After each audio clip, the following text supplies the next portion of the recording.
लोकसभा चुनाव हो चुके हैं, उसके रिजल्ट भी आ चुके हैं।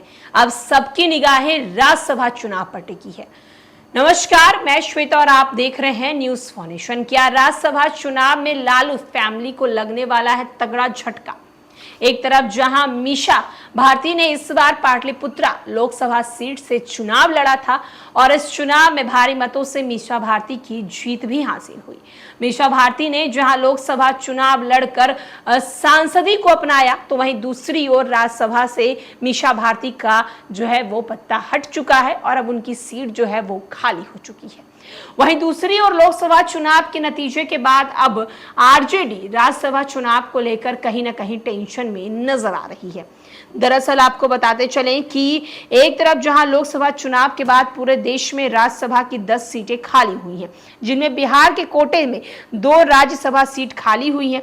बिहार से राज्यसभा सांसद और लालू की बेटी मीसा भारती लोकसभा चुनाव जीती हैं, अब लोकसभा जाएंगी। पटना से पूर्व सांसद रहे सीपी ठाकुर के बेटे विवेक ठाकुर भी नवादा से लोकसभा चुनाव जीते हैं। 2020 में विवेक ठाकुर राज्यसभा भेजे गए थे। विवेक ठाकुर का भी 2 साल का कार्यकाल बचा हुआ है, लेकिन मीसा भारती और विवेक ठाकुर के लोकसभा चुनाव जीतने के बाद अब इन दोनों की खाली सीटें जो हैं वो चर्चा की विषय बन गई हैं। खाली हुई सीटों को लेकर बिहार के राजनीतिक गलियारों में कई तरह के कयास लगाए जा रहे हैं। चर्चा तो ये है कि राष्ट्रीय जनता दल यानी कि आरजेडी कोटे की खाली हुई मीसा भारती वाली जगह पर लालू यादव रोहिणी आचार्य को राज्यसभा भेज सकेंगे। इससे 3 तरह के लाभ होंगे। एक ये सीट कि लालू यादव के परिवार में ही रह जाएगा।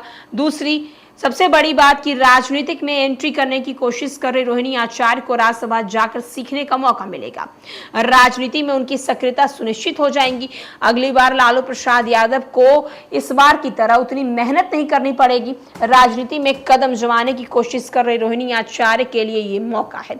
आरजेडी दफ्तर और राजद के कार्यकर्ताओं को इस बात में चर्चा है कि मीसा भारती लोकसभा जाने की वजह से राज्यसभा की जो उनकी सीट खाली हुई है वो कहीं नहीं जाने वाली, वो रोहिणी आचार्य के पास ही जाएगी।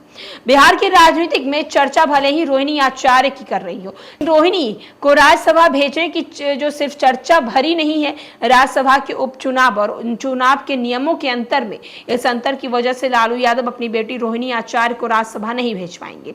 यदि रोहिणी आचार्य को लालू यादव कोई सेटिंग करते हैं तभी ऐसा संभव है। रोहिणी आचार्य राज्यसभा भेजी जा सकती है, मगर वर्तमान राजनीतिक परिदृश्य में यह होता हुआ नजर नहीं आ रहा। दरअसल विवेक ठाकुर और मीसा भारती लोकसभा जाने के बाद राज्यसभा की खाली हुई सीटों को भरने के लिए अलग अलग नोटिफिकेशन निकाले जाएंगे। नियम के अनुसार उपचुनाव के लिए विधानसभा के सभी विधायकों को इसके लिए वोटिंग करनी होगी। संख्या के आधार पर जिसे सबसे ज्यादा वोट मिलेगा वो राज्यसभा भेजा जाएगा। संख्या बल के लिहाज से जाहिर सी बात है कि सत्ता पक्ष विपक्ष की अपेक्षा से ज्यादा मजबूत है। सत्ता पक्ष के पास विधायकों की संख्या भी ज्यादा होगी। ऐसे में यदि वोटिंग होती है तो जाहिर सी बात है सत्ता पक्ष का कैंडिडेट ही जीतेगा।